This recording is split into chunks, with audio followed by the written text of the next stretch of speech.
What are Treasury editions? What do you need to know about them? And how can you avoid falling for scams? Up next on this video from Bronzeville Comics.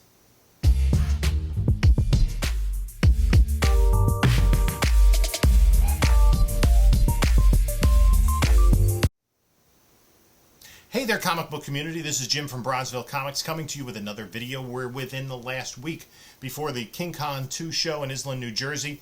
Information over here.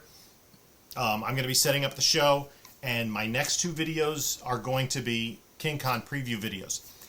If you like what you see on the channel, please hit the subscribe button, give us a like, and leave a comment down below.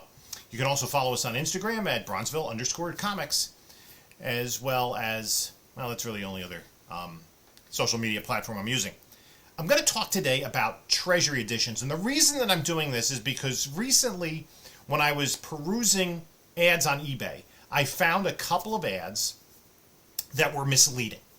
And I think they were largely misleading because the seller didn't know what they had. And it's a common mistake that can be made. Sometimes it's an honest mistake because the seller sees something that looks like something else and thinks that's what they have.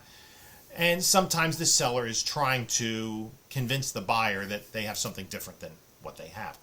So anyway, Treasury editions were large-sized comic books that were printed by both Marvel and DC back in the 1970s. They're bigger than magazines. So this is a Conan the Barbarian Treasury edition. Right? It's a large book. And it is, to compare, here's a comic book. It's much larger than a comic book. It's actually approximately the size of two comic books. Okay. Larger than a magazine. They do make bags and boards for this. If you have any of these, see if your LCS has them. And usually they're not going to sell you in packs of 100 because they get maybe a couple of packs and they disperse them slowly over time. They're hard to store because they're big. So generally speaking, they were reprints that were contained in these treasuries. So I have a bunch of them. It's still in a bag. This is from a collection I got. This Batman with Ra's al Ghul that reprints some of the classic Neil Adams stories, Denny O'Neil Neil Adams stories from the early 1970s.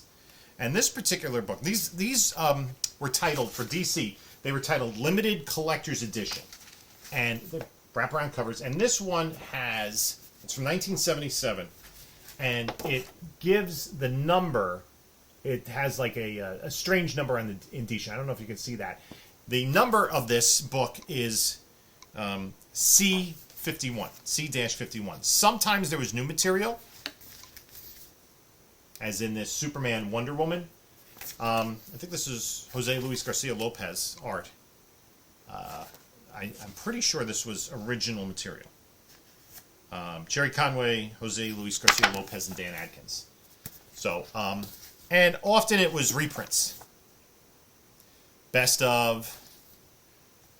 Here's another best of DC. Sometimes it was new stories. This Superboy and the Legion of Superheroes, which is, it's hard to store these because they're so large. They don't really make boxes for this.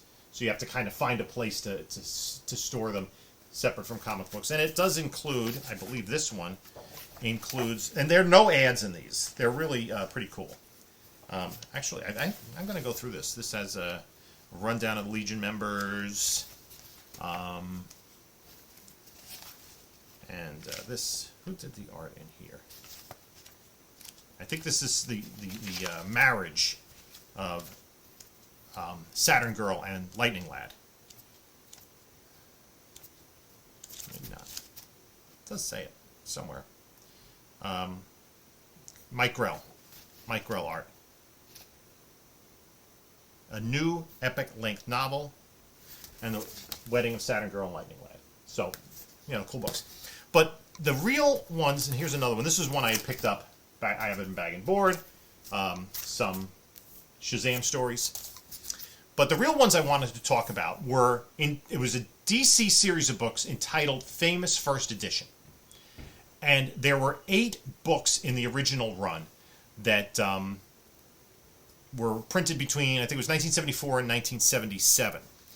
and they had a gold series. So here is a copy of Whiz Comics from the gold series, and it has this kind of picture frame cover with a cover of the original book inside.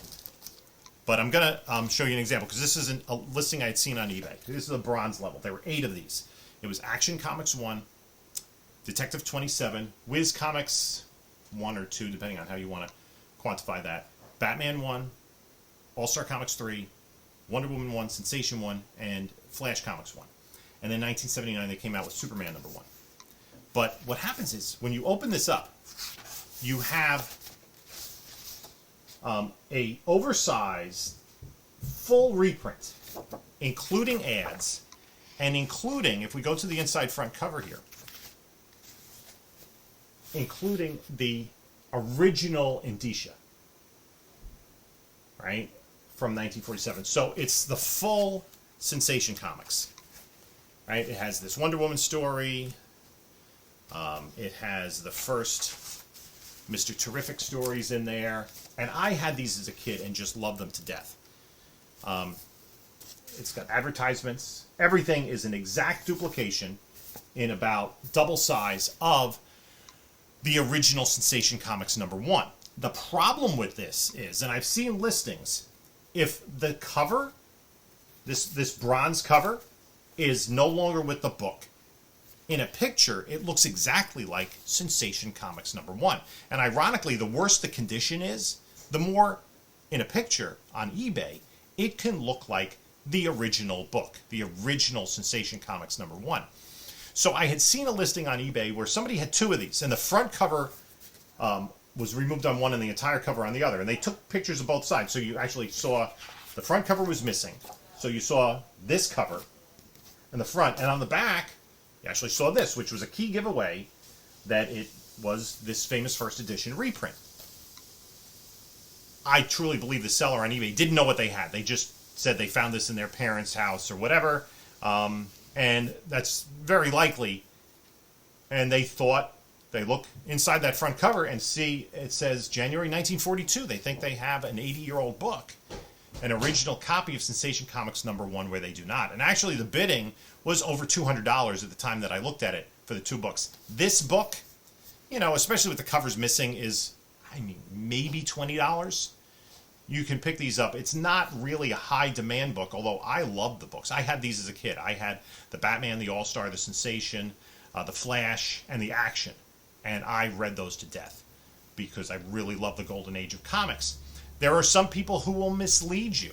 I saw a really rough copy of one of the books, I think it was Detective 27 maybe, of the reprint that somebody was trying to sell as the original book on eBay.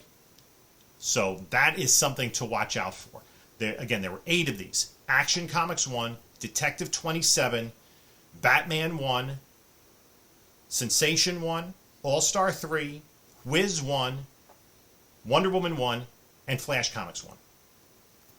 In 1979, they came out, and the cover looked different. They came out with a reprint of Superman 1. And they actually, under the same famous first edition title in 2020, they came out with New Comics number 1 from 1935, but that's in a hardcover.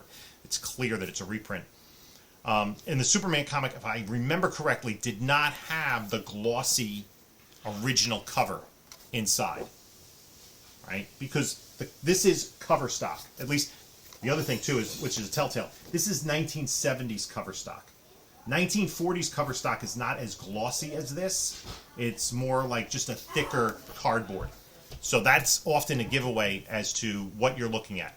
But if there's no scale in the pictures and you can't tell if the book is comic book size or twice comic book size, Treasury size, it's difficult to tell the difference between the two. But the rule of thumb basically is, if it appears too good to be true, it probably is. So take that as a word for warning. Again, thanks for joining us. Leave a comment down below. You can take a look at a couple of the other recent videos. And if you're anywhere in the Northeast area, I hope to see you Saturday at King Con 2. Until next time, this is Jim saying, enjoy your comics.